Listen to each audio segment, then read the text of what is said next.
Yes దుర్గేగౌడ్ BC సమైక్య రాష్ట్ర అధ్యక్షుడు BC political front vice chairman. బీసీలకు ఇచ్చేది భిక్ష కాదు, రాజ్యాంగబద్ధంగా రావాల్సినటువంటి హక్కులు ఇవ్వండి. మీరు పార్టీ పరంగా ఇచ్చేటువంటి బీసీ రిజర్వేషన్లు మాకు అవసరం లేదు. మాకు చట్టపరంగా 9th షెడ్యూల్లో పార్లమెంట్లో చట్టం చేసేసి 9th షెడ్యూల్లో చేర్చి బీసీ రిజర్వేషన్లు ఇవ్వండి. మీరు చెప్పింది కూడా అదే, మీరు మాట ఇచ్చింది కూడా. ఈరోజు రాష్ట్ర ప్రభుత్వం ఏం చెప్పింది? మేము 9th షెడ్యూల్లో చేస్తాం, బీసీ రిజర్వేషన్లు ఇస్తామని చెప్పారు. ఇప్పుడు పార్లమెంటు సమావేశాలు 10 రోజుల్లో పార్లమెంటు సమావేశాలు మొదలు కాబోతున్నాయి. పార్లమెంటు సమావేశాలు మీరు ఏం చేయాలి? ఇంత తొందరగా ఈ 10 రోజుల్లో నిర్ణయం తీసుకోవాల్సి అవసరం రాష్ట్ర ప్రభుత్వానికి ఎందుకు వచ్చింది? కేవలం 3,000 కోట్ల కోసమేనా మీ పోరాటం అంతా? అంటే 3 కోట్ల మంది బీసీల యొక్క ప్రయోజనాలు 3 కోట్లతోటి ముడిపెడతారా? కేవలం 3 కోట్ల రూపాయలే మీకు కావాలనుకుంటే బీసీలకు 40,000 కోట్ల రూపాయల బడ్జెట్ పెండింగ్లో ఉన్నారు. ఇప్పటికీ 2 సంవత్సరాలలో మీరు 40,000 కోట్లు ఉన్నది. కావాల్సింటే మీరు 3,000 కదా 6,000 కోట్లు తీసుకోండి. మీకు కావాల్సింటే 3,000 కోట్లు కదా బీసీ యొక్క సంక్షేమ శాఖ నుంచి 6,000 కోట్లు తీసుకోండి. కానీ యథావిధిగా బీసీ రిజర్వేషన్లు అమలు చేయండి. వెంటనే ఈ యొక్క పంచాయతీ ఎన్నికలు వాయిదా వేయండి. వాయిదా వేసేసి అఖిలపక్షాన్ని ఢిల్లీకి తీసుకెళ్ళండి. పార్లమెంట్లో రాహుల్ గాంధీ గారి చేత ఈ రిజర్వేషన్ల మీద ఎమ్మడే కార్యాచరణ మొదలుపెట్టండి. అంతేగాని కళ్ళబోలి కబుర్లు చెప్పేసి బీసీ రిజర్వేషన్లకు గండి కొడతామంటే బాగుండదు. ఇంకొక ఉద్దేశం ఏంటంటే ఈ యొక్క కాంగ్రెస్ పార్టీలో ఉన్నటువంటి బీసీ ప్రజాప్రతినిధులు, ఎమ్మెల్యేలకు, మంత్రులకు, ఎంపీలకు చెప్తా ఉన్నాం, తెలంగాణ రాష్ట్ర సాధన కోసం ఏ విధంగానైతే మీరు రాజీనామా చేసి తెలంగాణ ఉద్యమంలో భాగస్వామయ్యారో బీసీ రిజర్వేషన్ల కోసం కూడా మీరు రాజీనామా చేయాలి. తక్షణమే బీసీ ఉద్యమంలో పాల్గొనాలి.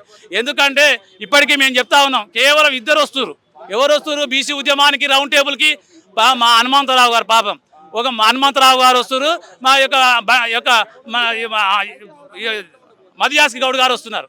2 మాత్రమే బీసీ రిజర్వేషన్లకు మద్దతు. అంటే మిగతా వాళ్ళకు రిజర్వేషన్లు అవసరం లేదా? బీసీలు అవసరం లేదా? మిగతా వాళ్ళకు, ఎమ్మెల్యేలకు, ఎంపీలకు మంత్రులు లేదా?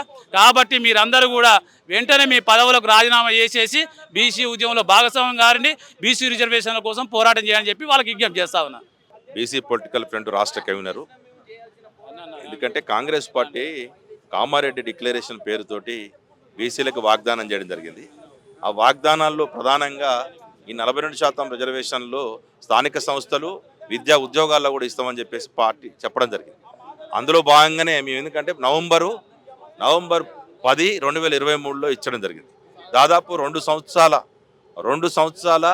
12 రోజులు అవుతా ఉంది వాగ్దానం చేసి. ఇప్పటికీ ఇన్ని రోజులు అయిన తర్వాత కూడా పార్టీ మాకు ఇచ్చినటువంటి వాగ్దానాలు 20 వాగ్దానాలు ఇవ్వడం జరిగింది. ఒక్క వాగ్దానాన్ని కూడా ఇంతవరకు అమలు చేయట్లేదు. చేయకపోగా స్థానిక సంస్థలను ఇస్తారని చెప్పేసి అనుకుంటే దాన్ని కూడా దాటవేసి ధోరణితోటి పార్టీ మన మంత్రివర్గం చూసాం. మంత్రివర్గంలో ఏం మాట్లాడారు? సాధ్యం కాదు, చట్ట ప్రకారం ఇవ్వడం, పార్టీ పరంగా ఇస్తామంటారు. మీ ప్రయత్నమే చేయనప్పుడు కనీసం 2 సార్లు ఢిల్లీ పోయినటువంటి ముఖ్యమంత్రి అక్కడ ఏం చేసి విహారయాత్ర చేసి ధర్నా చేసి వచ్చినావు తప్ప నీ పార్టీ పరంగా ఎందుకు చట్ట ప్రకారం ఇక్కడ ఉన్నటువంటి అఖిల పక్షాన్ని కావచ్చు, మీ చురుకైనటువంటి పాత్ర పోషిస్తున్నటువంటి సంఘాలను ఎందుకు తోలకపోలేదు? అదే ఈ బీజేపీ కాంగ్రెస్ నాటకాలు ఆడుతూ ఉన్నారు. బీసీలను మోసం చేసేటట్టు కుట్ర చేస్తూ ఉన్నారు తప్ప పిలిచినట్టు ఎక్కడ తెలుసు?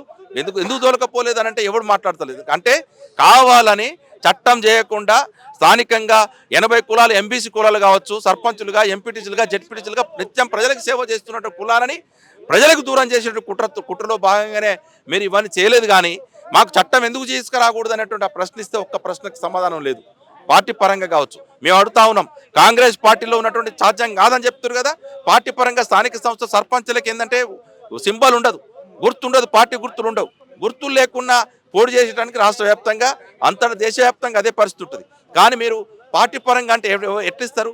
ఆడ బీసీ రిజర్వేషన్లు ఉంటే ఏ పార్టీ అయినా బీసీనే పెడుతుంది. అక్కడ బీసీ రిజర్వేషన్ లేనప్పుడు మీరు ఒక పార్టీ ఒక కులాన్ని పెడితే, ఒక పార్టీ ఒక కులాన్ని పెడితే రిజర్వేషన్లకు తుంగల దొక్కినట్టు అయితే తప్ప మాకు చట్టం చేకూరదని చెప్పేసి మేము తెలియజేసుకుంటా ఉన్నాం. తక్షణమే కాంగ్రెస్ పార్టీలో ఉన్నటువంటి బీసీ ప్రజాప్రతినిధులందరూ రాజీనామా చేసి మీరు మా ఉద్యమంలో భాగస్వాములు కావాలని చెప్పేసి మేము డిమాండ్ చేస్తా ఉన్నాం. రాష్ట్ర ప్రభుత్వం నుంచి ఆర్డినెన్స్ తీసుకొచ్చినాము, కోర్టు హైకోర్టు వరకు కూడా పెండింగ్ లో ఉన్నది. సో దీన్ని వ్యతిరేకిస్తున్నారు, అక్కడ ఆగిపోయింది అంటున్నారు.